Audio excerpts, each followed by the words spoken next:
അതെ, വെറൈറ്റി ബ്രേക്ക്ഫാസ്റ്റുകൾ തയ്യാറാക്കാൻ ഇഷ്ടമുള്ളവർക്ക് ഞാനൊരു ഇഡ്ഡലിയുടെ റെസിപ്പി പറയുകയാണേ. 1 കപ്പ് ചെറുപയർ, 1 കപ്പ് അരി, 1 കപ്പ് ഉഴുന്ന്, കുറച്ച് ഉലുവ, 1 കൈപ്പിടി അളവിൽ തൊലി കളഞ്ഞ നിലക്കടല. ഇത്രയും ഒരു 5-6 മണിക്കൂർ നേരം നമ്മൾ എന്ത് ചെയ്യാം, കുതിർത്ത് വെച്ചതിന് ശേഷം ഇഡ്ഡലി മാവിൻ്റെ പരുവത്തിൽ അരച്ചെടുക്കാം.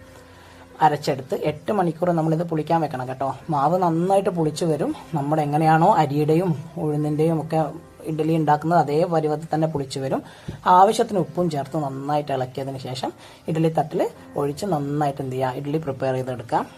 നന്നായിട്ട് തന്നെ ഒരു 10-20 മിനിറ്റ് നമ്മൾ വെക്കണം കേട്ടോ. 10-20 മിനിറ്റ് നന്നായിട്ട് വെച്ച് പുഴുങ്ങിയെടുത്തതിന് ശേഷം നല്ല എരിവുള്ളൊരു തേങ്ങാ ചട്നിയും കൂടെ പ്രിപ്പയർ ചെയ്ത് ഇതൊന്ന് കഴിച്ചു നോക്കിയേ.